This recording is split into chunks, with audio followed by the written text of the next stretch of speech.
Hey friends, today I'm going to be reading a story called Counting on Katherine, How Katherine Johnson Saved Apollo 13 by Helaine Becker and illustrated by Dow Phumiruk.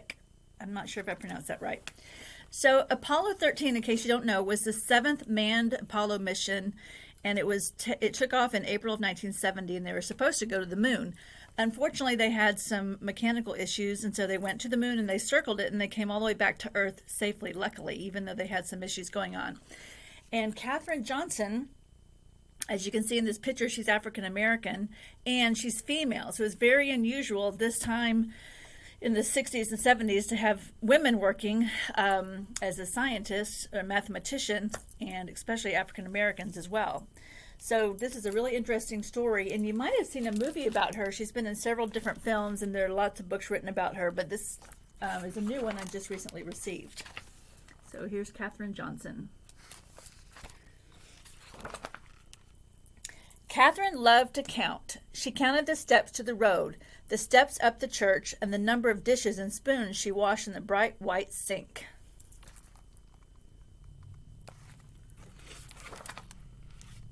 The only things she didn't count were the stars in the sky. Only a fool, she thought, would try that. Even so, the stars sparked her imagination. What was out there? Katherine yearned to know as much as she could about numbers, about the universe, about everything.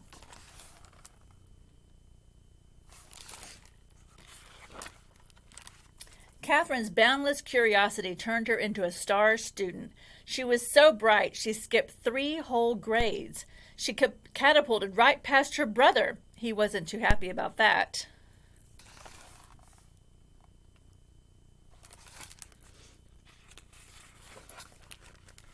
By the time she turned 10, Katherine was ready for high school. Can you imagine 10 years old going to high school? Back then, America was legally segregated by race. Her town's high school didn't admit black students of any age. Katherine burned with fury. She wanted more than anything to keep learning. There was still so much to know. If you'll remember from our story about Ruby Bridges was talking about segregation, how frustrating that would be that she wouldn't be allowed to go to school, and that should never have happened. Count on me, Katherine's father told her. By working night and day, he earned enough money to move the family to a town with a black high school. So I guess this is where they had lived, White Sulphur Springs, West Virginia, and they moved to Institute, West Virginia, where there was a school for African Americans. Can you imagine having separate schools? Katherine loved high school. She was good at every subject, but math was still her favorite. She dreamed of becoming a research mathematician, making discoveries about the number patterns that are foundations for our universe. In those days, though, there were no jobs as research mathematicians for women. Professions most available to them were teaching and nursing. So Katherine became an elementary school teacher. She liked her job and she loved her students, but she never stopped dreaming about exploring numbers. As I mentioned, pretty long time ago, women weren't expected to be working much, and if they were, they might, like they said, be a teacher, maybe a nurse, maybe a secretary. They didn't have women being scientists or doctors or anything, and it was really a waste of people who were really smart and had a lot to offer the world. And it didn't help that she was African American. Sorry, there we go. In the 1950s, the U.S. government's National Advisory Committee on Aeronautics, which is called NACA, N-A-C-A, hired thousands of new employees. It even started hiring black women as mathematicians.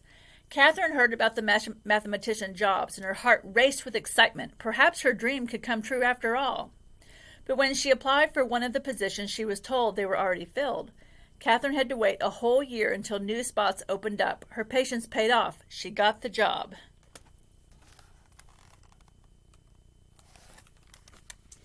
And this was at a place called Langley in Hampton, Virginia. A few years later, the Soviet Union sent a rocket ship into space, launching a space race with the United States. NACA was rolled into a new space agency called the National Aeronautics and Space Administration, NASA. Katherine now found herself at the heart of America's space program. She worked as a computer. Electronic computers were not widely used yet. So they did all these calculations in their head. They didn't have computers like we have now. All the computers were women. They were given the tasks that men thought were boring, unimportant. But it wasn't unimportant. That didn't bother Katherine. She knew that without her contributions, a spaceship couldn't reach its destination, nor safely return to Earth. Now, my dad worked for NASA, and when I was a kid, and this was in Houston, Texas, we used to go visit, and the computers that they did have were like, think of your classroom, if you can remember what your classroom size is. The computers would like fill the whole entire classroom, and guess what? They were not as powerful as your cell phone is now. Pretty amazing. Here's why. Sending a rocket ship into space is like throwing a ball into the air. At first, the force of the throw sends the ball up, up, up. But as the energy runs out, the ball's path curves back toward the ground. Where it lands depends on what angle it was thrown and how high and how fast it flew. Because math is kind of a language, Katherine could ask those questions. How high would the rocket ship go and how fast would it travel? Using numbers. And numbers would provide the all-important answer. Where would it land? To find out, Katherine plotted the numbers she'd calculated on a graph. When she joined the points together, they formed a curved line. At one end of the line was Earth at the time the rocket ship launched. At the other was where Earth would be when the ship landed. Now, if you're sending people into space, you want to make sure they can get back to Earth safely, right? So she is the one who figured out how to make that happen.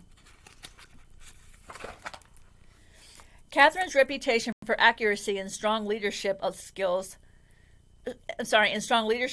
she was known for asking plenty of questions, got her promoted to Project Mercury, a new program designated to send the first American astronauts into space. Mercury's missions were going to be dangerous, so dangerous that even the Project Star astronaut John Glenn refused to fly unless Katherine okayed the numbers. You can count on me, she said. Glenn's spacecraft was called Friendship 7, and it orbited the Earth 3 times and returned home safely. Glenn became a national hero. Like I said, if you want to send people up into space, you want to make sure they can get back down. And so if you're sending something up, you have to know where it's going to land and where the Earth is going to be when it lands so everything works out properly. And she is the one who did it. And look at all those numbers. It's like her brain is a computer, actually. Katherine was promoted again. Now she was asked to calculate the flight paths for Project Apollo, the first flights to the moon. Count on me, she said. On July 20th, 1969, the Apollo 11 astronauts walked on the moon. Their feat was celebrated around the world. More triumphs followed. Apollo 12 rocketed to the moon in November 1969. When I was a kid, we used to watch these on TV because I said my dad worked for NASA and he worked in Mission Control, so we used to get to watch it on TV. Apollo 13 launched on April the 11th, 1970, but on the third day of Apollo 13's flight, the worst thing happened, an explosion in space. Could the crippled spacecraft make it to the moon, and if it didn't, would it be able to get back home to Earth? The 3 astronauts on board were in grave peril. Commander Jim Lovell told Mission Control, "Houston, we've had a problem." Now imagine if you were in a spaceship up in space and you weren't sure whether you're going to make it back home, how scary that would be. And all these people had families and kids. Back on Earth, Katherine Johnson got a phone call. Her flight path calculations would have to be done all over again, and perfectly. It would be the toughest challenge of her life. Katherine told Mission Control, "You can count on me." She rolled up her sleeves, took a deep breath, and began doing the math. She worked hard and fast. A few hours later, Katherine's calculations were finished. The flight path to return home would take the ship around the far side of the moon. From there, the moon's gravity would act like a slingshot to zing it back to Earth. To get home, the crew of Apollo 13 would have to follow Katherine's course exactly by burning off fuel at precise intervals. If the astronauts made a mistake, their ship would drift through space forever. Now, that's terrifying, isn't it? So this is the direction they went. They had hoped to land on the moon, but once they had the explosion, they weren't able to. So they go this way. They slingshot around the moon, and then they make it back to Earth. That's terrifying. And just think, her brain is what figured this out. No computers, no phones, nothing like that. It was just what's going on in her own head. She made the calculations. That's incredible. Catherine waited anxiously to hear the astronauts' report. Finally, it crackled over the loudspeakers. We've got it! Apollo 13 was back on track. So this is Mission Control, and this is what it looked like where my dad used to work when I was a kid. Katherine Johnson had done it. She brought Apollo 13 home. She was no longer the kid who dreamed of what lay beyond the stars. She was now a star herself. It's incredible how smart she was.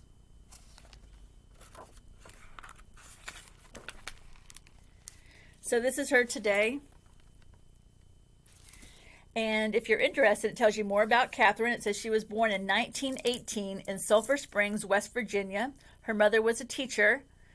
And it just tells more about where she went to college and some of the jobs she had and what she did when she was working for NASA. So if you're interested in finding more information, you can check this book out and read it. And these are some of the calculations she does. Isn't that wild? I'm very impressed. I just wanted to share another book about African American history with you, and I would like to focus on women because a lot of times not only were women not allowed to do anything, but if you were an African American woman, you really weren't allowed to do a lot of things. And so it's really a great celebration that Katherine Johnson was so successful in her career and so smart. So we like to learn about her. I hope you enjoy the story, friends. Happy reading.